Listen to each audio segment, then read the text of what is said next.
My topic is shadow puppetry in literature. Next slide. Yes. So when we talk about shadow puppetry, we should move forward to oral tradition. Oral tradition, it is a sharing of knowledge, belief, messages that that transformed one generation to another generation. So uh, most of the messages were conveyed through orally to the upcoming generation people. And during ancient period, historical stories were orally transmitted. It was the only form of entertainment. And there are another forms. Which message was transformed through songs, ballads, poetry, folk tales, and mythological stories. It is a kind of it is a kind of a way to communicate with people. So, what is the primary objective of oral tradition? It is to inculcate the historical events, importance of historical events and cultures. Next slide. So, those period stories were passed from one generation to another during temple festivals, rituals, any ceremonies, and some occasions. It was the only form of entertainment people had. This leads to a next stage that stories are performed and delivered through non-verbal mode. And it also teaches cultural and moral values. It helps to keep alive the tradition, cultures, values, and memories of the past. Next one. So there are some type of oral tradition, as I said earlier, it is all similar only. So the first purpose is it inculcate the moral values to the audience. And the stories were about ancestors and heroic performances from the historical sources. And it was also about myth, god, and goddess. And it also talk about the ancestors' life and history. So William Bower, he's a critic. He talks about oral tradition and he categorizes into two groups. One of them is a process of communicating the past, and another one is it is about the legends. I mean, it was a legendary stories. It was about, as I said earlier, it was ancestors' life and their history. Next month. So one of the medium is shadow puppetry. There were so many forms, as I said earlier, songs, ballads, and stage performance. One of them is shadow puppetry. It is the oldest and ancient form of storytelling. Shadow puppetry, it gives life to an inanimate object. You all know that it performed behind the white screen. It is very much popular in Southeast Asian countries like India, Indonesia, Thailand, China, Malaysia, Singapore, and Cambodia, and so on. So in each country, they have different names. In Indonesia, it is called as Waya Kulit. I'm just narrow it down to Indonesian shadow puppetry. It is widely spread throughout the world. Next now. So before going into the detailed topic of shadow puppetry, let's talk about the origin. It is believed that it has an origin in China during the Han Dynasty. So there's a story behind this. I'll complete it within a minute, the story. So the story is about Emperor Wu of Han. He had a wife. She was a skilled storyteller. She died of fever. So on hearing this news, the emperor was depressed and he neglected his kingdom. On seeing this, his advisor doesn't want his kingdom to be like this. So while walking on the street, he saw children playing with the dolls with the shadows. So he had an idea and he made a clay puppet which resembles emperor's wife, and he went to the emperor's kingdom and performed with the candlelight behind the screen.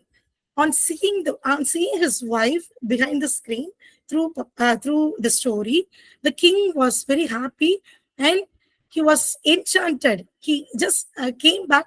He just brought back his life.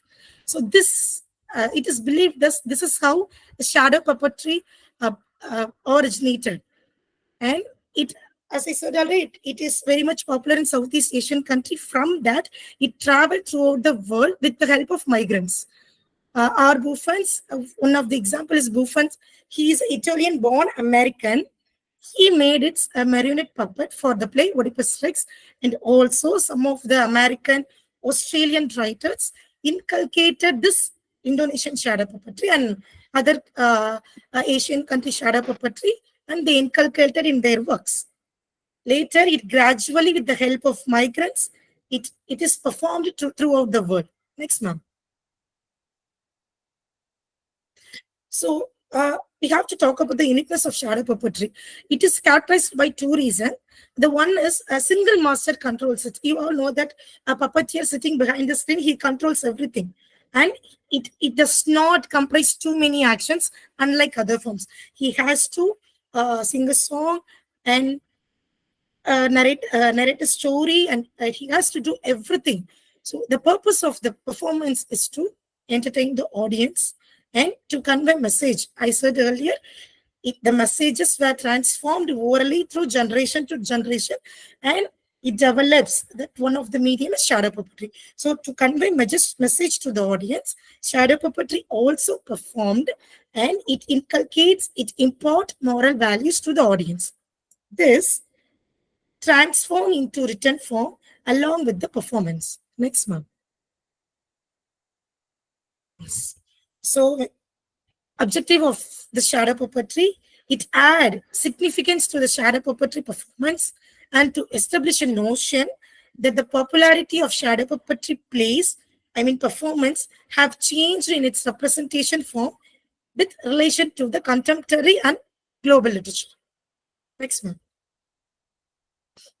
It emphasizes the necessity to relate the importance of this traditional performance even in this contemporary era. The shadow puppetry is more interesting and timely in literature. Next one. So coming to the point, shadow puppetry in literature. In literature, we all have a common theme like good and evil. We talk about identity. We talk about theories, post-colonialism. It is a vast area, right? So same thing, shadow puppetry, the theme, there's a connection between the thematic connections such as good and evil, identity and morality. And the next point is narrative structure. So the puppetry storytelling technique influence literary narrative structures, including non-linear storytelling, multi-layered narratives, and symbolism. So when we talk about non-linear storytelling, the stories are presented out of chronological order. You all know that. Then multi-layered concept, it transforms here to there. It has a different stories within a story. Character development. Shadow puppetry's character portrayal influences literary character development, including archetypal, symbolic characters. Archetypal, which represents the character and the controller and the puppeteer are the same, right? Cultural significance.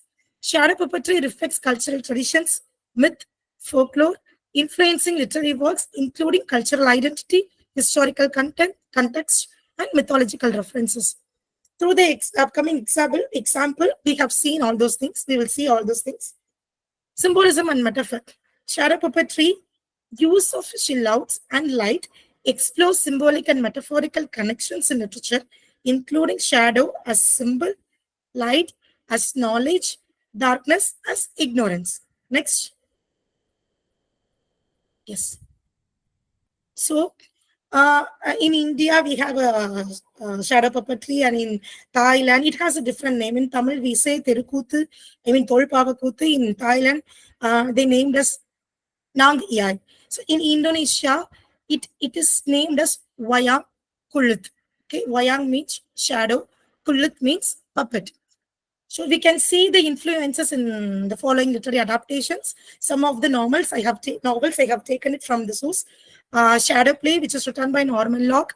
Shadow Princess, it is written by Tamara Fielding and Cindy Morwell. The Year of Living Dangerously is written by Christopher J. Koch. On the Thrones of Gold, James R. Brandon. To Live You Walk. Next one. So I have taken two sources from this. So before going into the sources, let's see the brief introduction about Indonesian shadow puppetry. When we talk about Indonesian shadow puppetry, it is, apart from the other Asian countries, it is very much popular in Indonesia and throughout the world because it inculcates moral values. That is one thing. And it talks about good and evil. And they also inculcate their mythological stories that creates an innovative one. It performs during festivals, religious occasions, rituals, wedding, birth, and events. Stories performed behind the white screen, accompanied by gamelan orchestra. It is one of the musical instrument in Indonesia. Next one. So characters, the puppeteers. While we read the text, we have the description of the characters which was given by the author. But when we see the shadow, we unable to identify who the character is. So how do we identify the character? I mean shadows. Characters are recognized by size, shapes, colors, and angles of their eyes and nose. Virtual characters appears on the right side and evil characters appear on the left side. Through that, we can know who's the protagonist and who's the antagonist of the play.